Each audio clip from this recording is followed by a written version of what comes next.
Indonesia menjadi negara Asia Tenggara pertama dengan total angka kematian akibat COVID-19 menembus 100.000. Angka itu didapat setelah Satuan Tugas Penanganan COVID melaporkan tambahan 1.747 orang meninggal dunia akibat infeksi corona.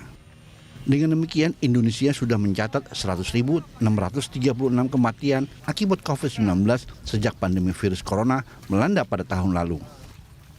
Indonesia pun menjadi negara pertama di Asia Tenggara dengan total kasus kematian akibat COVID-19 mencapai 100.000. Berdasarkan data Worldometer, total kematian Indonesia terpaut jauh dari negara yang menempati posisi kedua di Asia Tenggara, yakni Filipina, Myanmar di posisi ketiga Asia Tenggara, dan Malaysia. Ketua Bidang Data dan Teknologi Informasi Satgas COVID-19 Dewi Nurhaisah mengatakan, secara keseluruhan, total kematian akibat COVID-19 di Indonesia melonjak sepanjang bulan Juli mencapai 35.274 atau naik 348% ketimbang Juni. Angka kematian sudah mulai meningkat pada Mei dengan penambahan 552 kasus atau 12,22% dibanding April. Data itu meningkat lagi pada Juni dengan penambahan 2.798 kasus atau 55,22%. Dewi menambahkan, kasus kematian meningkat setiap pekan sepanjang Juli. Pada pekan terakhir, tercatat rata-rata kasus meninggal per hari mencapai 1.582 orang. Jika dianalisis berdasarkan kabupaten kota, daerah yang menyumbang kasus meninggal terbanyak sepanjang Juli yakni Semarang, Jakarta Timur, Garut, Jakarta Barat, Karawang, dan Jakarta Selatan. Tim Liputan Berita 1. Pemirsa, Indonesia menjadi negara Asia Tenggara pertama dengan total angka kematian akibat COVID-19 menembus 100.000 per hari. Dan untuk membahasnya, kita telah tersambung dengan Heri Trianto, Kabid Komunikasi Publik Satuan Tugas Penanganan COVID-19. Baik, terima kasih Pak Heri telah bergabung bersama kami. Pak Heri, ini tadi kita koreksi ya bahwa ini Indonesia menjadi negara pertama di Asia Tenggara dengan total kasus kematian akibat COVID-19 yang kini mencapai 100.000, di mana artinya kita lihat bahwa dikatakan sudah 1.000 per hari ya, ini dibilangnya gitu. Bahkan berdasarkan data Worldometer, total kematian Indonesia ini jauhnya tuh cukup jauh dengan angka yang kedua, yaitu dengan Filipina saja sekarang totalnya 28.000, kita 100.000. Ini apa yang membuat angka di Indonesia atau apa penyebab utama selain virus Delta? Adakah hal lainnya yang memang menjadi penyebab utama angka kematian kita ini cukup tinggi? Ya Mbak Elisa, kalau kita lihat data sebenarnya memang karena Indonesia ini populasinya hampir 40% dari penduduk Asia Tenggara, tentu kemungkinan masyarakat terpapar COVID-19 lebih besar. Bahkan jauh sebelum terjadi gelombang kedua ini, sebenarnya tingkat kematian di Indonesia itu memang sudah yang tertinggi gitu kan. Sekitar 2 bulan lalu, kematian sebelum bulan Juni, kita masih angka kematian kita itu baru mendekati 50.000. Itu untuk kasus sepanjang sejak Maret sampai Juni, berarti itu 14 bulan gitu. Tetapi hanya dalam 2 bulan terakhir kita mendapati kasus kematian yang sama dibandingkan dengan 14 bulan pandemi. Tentu saja ini sebuah keprihatinan besar buat kita semua, tetapi kalau kita lihat apa yang kemudian menyebabkan ini terjadi, tentu saja bukan sebab yang tunggal. Pertama memang karena kasusnya juga meningkat sangat pesat.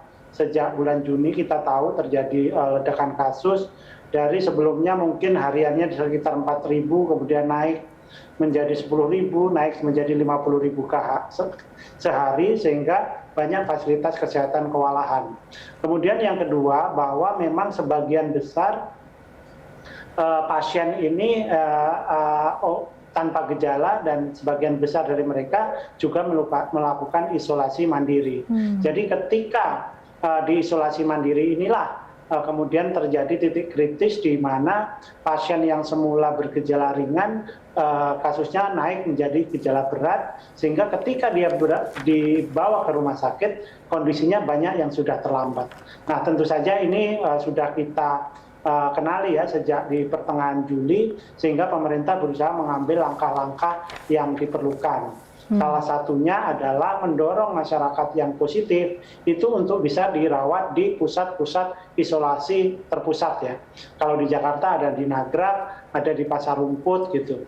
Tetapi memang ini tidak mudah gitu, karena tidak semua masyarakat yang tanpa gejala itu mau dipindahkan ke isolasi terpusat. Itu. Kemudian yang kedua, memang sebagian besar kematian itu juga karena mereka menderita komorbid, memiliki penyakit bawaan.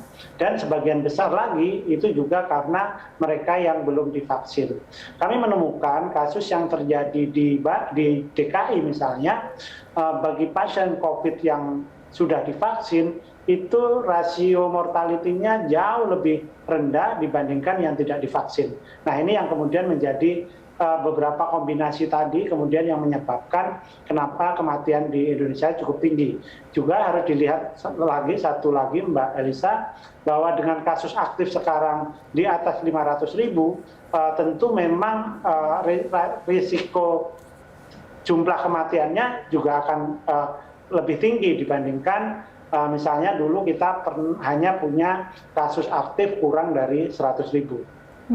Baik, Pak Heri, kalau tadi ya terkait dengan salah satu penyebabnya adalah isolasi mandiri atau masyarakat yang ragu atau mungkin yang tidak tahu dan terlambat hingga akhirnya meninggal di rumah ataupun terlambat datang ke rumah sakit. Nah, ini informasi ataupun sosialisasi yang dilakukan ataupun infonya kah yang kurang diterima masyarakat atau seperti apa sebenarnya?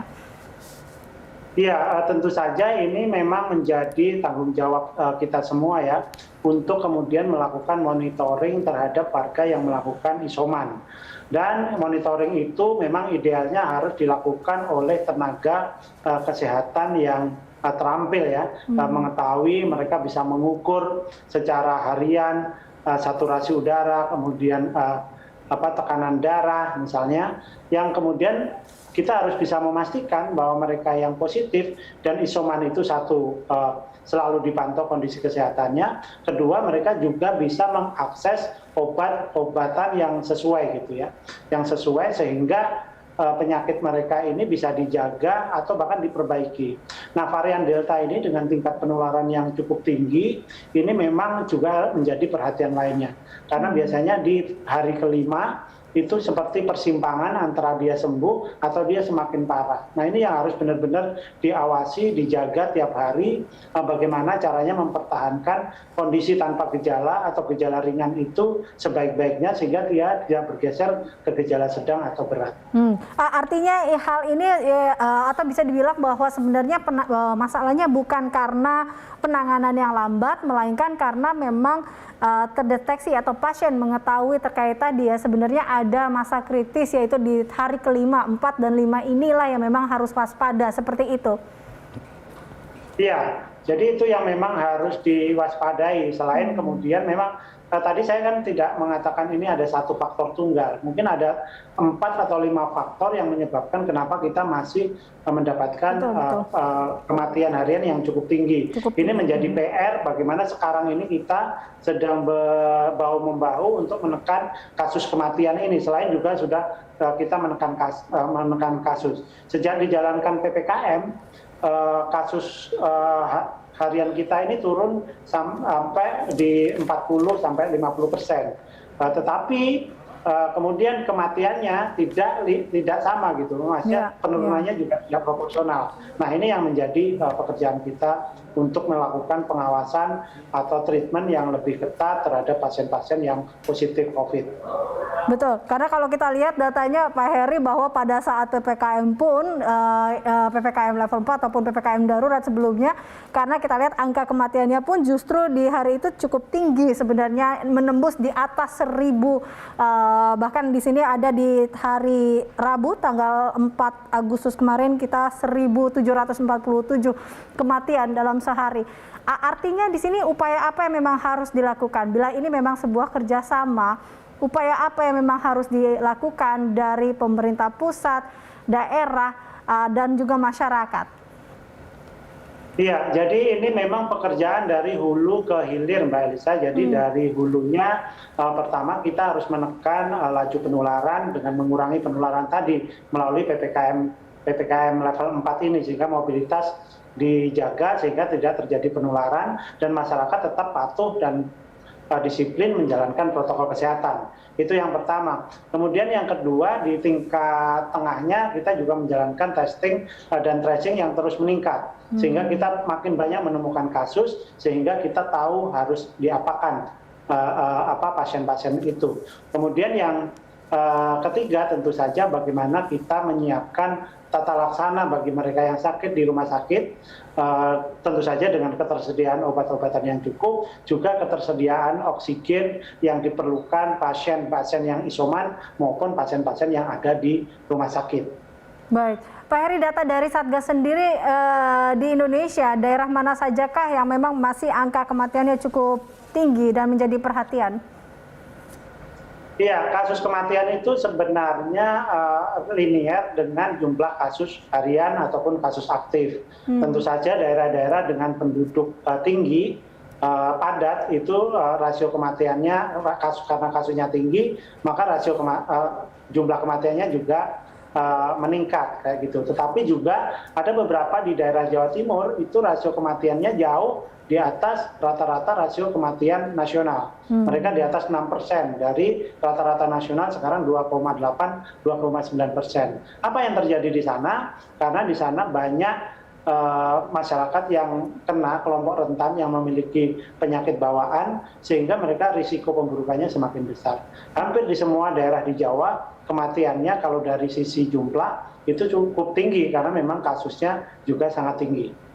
Baik. Kita tentunya berharap kerjasama antara semuanya dari hulu ke hilir, dari pusat, daerah, dan juga masyarakat bisa sama-sama untuk menekan angka kematian ini. Tentunya kita tidak bangga dengan menjadi nomor 1 di nilai ini. Kita berharap bahwa kita bisa, kalau bisa 0 ya Pak Heri ya, di angka kematian ini.